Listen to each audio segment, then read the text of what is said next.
Hello देख्न सक्नुहुन्छ है यो ठाउँ चाहिँ ओपन जुन अब हामीले यो प्लेन सिट चाहिँ त्यो ठाउँको लागि बनाउँदै छौं हैन। अब देख्न सक्नुहुन्छ हैन, तपाईले हेर्न सक्नुहुन्छ यो जुन अहिले भनिराखेको छ नि यो ठाउँ चाहिँ ओल्लो घरदेखि पल्लो घर नदेख्ने गरी बनाएको हामीले हैन। देख्न सक्नुहुन्छ यसको स्ट्रक्चर पनि बनिसकेको छ हैन। जुन अघि बाहिर होल्डिङ गर्दै थियौं त्यसलाई चाहिँ हामीले उठाइसक्यौं। हेर्न सक्नुहुन्छ प्लेन सिट पनि टालिसक्यौं हैन।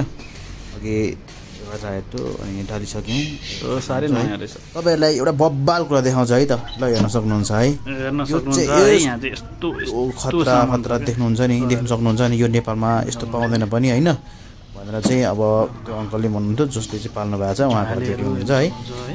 हेर्न सक्नुहुन्छ थरीको के यति लामो लामो पुच्छर छ है। यो त अझ के हैन रे 1 मिटर 1.5 मिटर सम्म यसको लामो पुच्छर हुन्छ रे हैन। यो चराको नाम थाहा छ भने पनि कमेन्ट गर्नु होला है। ल हामी कामतिर फर्क्यौं। अब हेर्न सक्नुहुन्छ अब चाहिँ हामीले प्लेन सिट एक सिटबाट ठोकिसकेका छौं। अर्को साइडबाट यस्तो छ फेरि है, यही चाहिँ अर्को साइडबाट हामीले ठोक्दाखेरि यसो ठोकेको हो। यो चाहिँ तपाईको फाइबर हो, फाइबरलाई चाहिँ कलर लागेको। यता अर्को साइडबाट हेर्दा चाहिँ यस्तो रहेको छ है त। Thank you.